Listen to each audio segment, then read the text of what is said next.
Okay, so we can move on to the second step here, step number 2.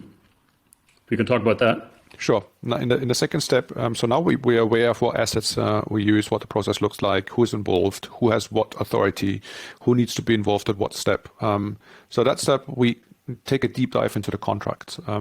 We try to understand what the key variables are that you want to track, that you want to optimize. What are the variables? So first of all, what are the variables? What do you mean by variables? Variables, what is a dynamic part of the contract? What can change? What can be set by the salespeople? Is there a frame within which they can use? For example, a variable in a broader sense would be what product are we selling? Right? It can be product 1, product 2, but it can be service 1 or service 2. And does product 1 match with service 2 or service 1? So this combination, if you configure, if you think about a car configurator online, what sort of tires go with what chassis, and what color of the bonnet are you eligible to choose for a certain, I don't know, model type, because not all the colors are available, because some of the colors might be too expensive. Same for here. What product are you selling? What services come along with that? These are all variables. And then what pricing are we talking about? What discount are we talking about? What is the height of the discount? Can you set it? Is it set in stone? Who can choose it? Who needs to authorize it? These are all variables that we need to identify as part of the process. Isn't that why I have legal? Can't legal just handle all these things?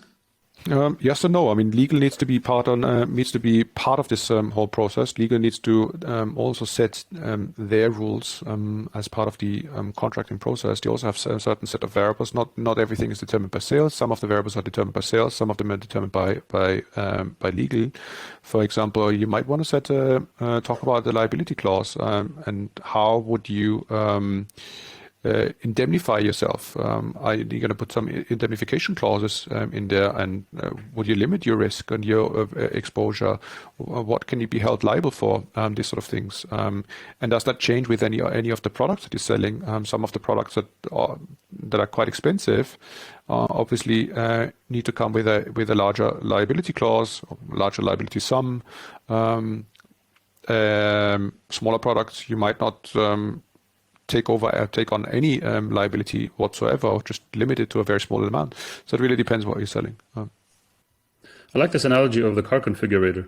Does this imply the existence of this step? Does it imply that people have made messes of these configurations in the past? I mean, can you really screw up a contract? And have you seen things like that? You can. You bet you can. And we've seen cases where salespeople were taking out pages of literally tearing them out of the contract. And I'm not kidding you. Pages were missing out of a signed contract because salespeople were ashamed of what they have agreed on. So we're just in a contract. You page through the contract, and some pages were just missing because the agreement was not in favor of the company, and the salespeople didn't want to admit to that, so they just took out the pages. Wow. Yeah, and so this is one client telling us that these things happen, and yeah, that's how you can protect yourself against it. Setting a template within which you can set certain variables, and within certain frames, so they cannot deviate from your norms, unless you have a authorization from someone who can authorize it. Sure. I mean, the other thing that this does, when you set the guardrails, is you're enabling them to be more independent. Absolutely. Yeah. Absolutely. They can independently create contract and don't need to pester legal. That's one of the problems I forgot to mention. Legal is completely overworked from the standardized questions most of the time. And these questions tend to be the same or circle around the same center, and the answer is usually the same, unless it's a special situation. But then this special situation can be earmarked and put in a template, and the answer is given when that situation arises. And when it's a standard question, the answer is also a standardized answer, right? So don't ask. That's very interesting. I mean, you could just imagine, scaling up the size of a company. I mean, for small ones, maybe that's still a manageable thing.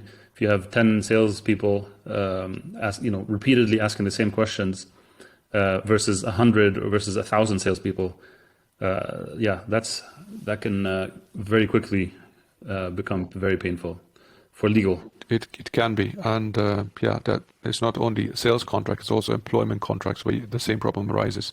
You want to guide those people that need to produce those contracts through a set of standardized questions, where the answer is usually the same answer, and define special situation where the answer can deviate from the norm, and you don't need to engage in lengthy conversation of why you can do certain things and why you can't.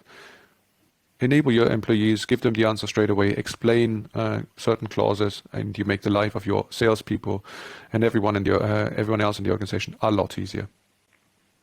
So it's really, I mean, if you overwhelm legal, okay, legal is suffering, but you're also indirectly going to suffer because you're not going to get a quick answer, which delays you closing this deal. Absolutely. Legal has other tasks than to answer the same question over and over again. They might be engaged in a M&A transaction where they really need to read a contract that's not standardized in any way, or assess some incoming contracts that you haven't seen before. So that's where legal can be applied.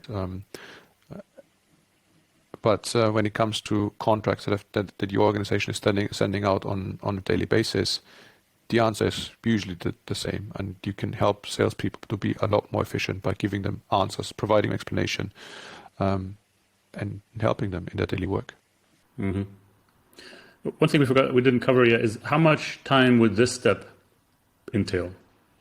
That really depends on the contract. So it can be, if it's a simple NDA, it's can be a couple of minutes where we just ask a couple of questions. If it's a longer service contract, 50 to 100 pages, then we would go through, our legal engineers would go through the contract. It's mostly the workers on our side. We would then come back and come back with a list of questions. Is that a variable? Have you thought about this? Since we have done this process a couple of times, we also already engaging in some sort of proactive questionnaires. We have seen other variants in this industry, in this space. Have you thought about this? And actively propose alternatives and discuss them with you. And the discussion about the templates and the variables itself, about an hour for a set of contracts that we trying to automate here. So again, the burden is rather the time investment is on our side, and we're helping our client make it really easy for them. Excellent. So we got an hour or two here, an hour or two here. I mean, you're still really in a, which is not, when you think of using software, you're not immediately diving into using, you're not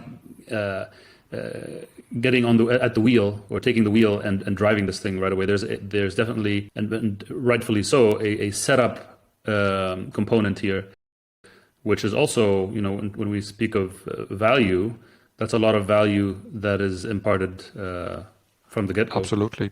Even if you're not using a piece of software, understanding what variables you have helps enormously, and then also defining certain ranges, setting standards, describing the processes, describing and setting processes helps enormously, and for your contract processes to close them and define certain ranges. Yeah.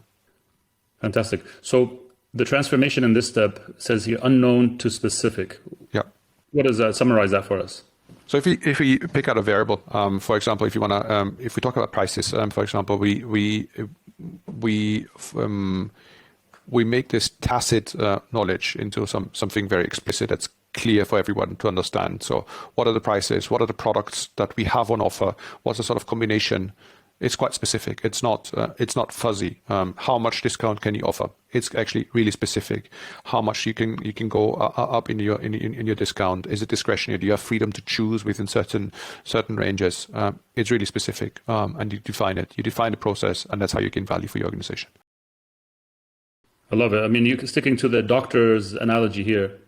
It's almost like, okay, I had the knee pain, and then the doctor prescribes, some exercises. Do this, don't do that.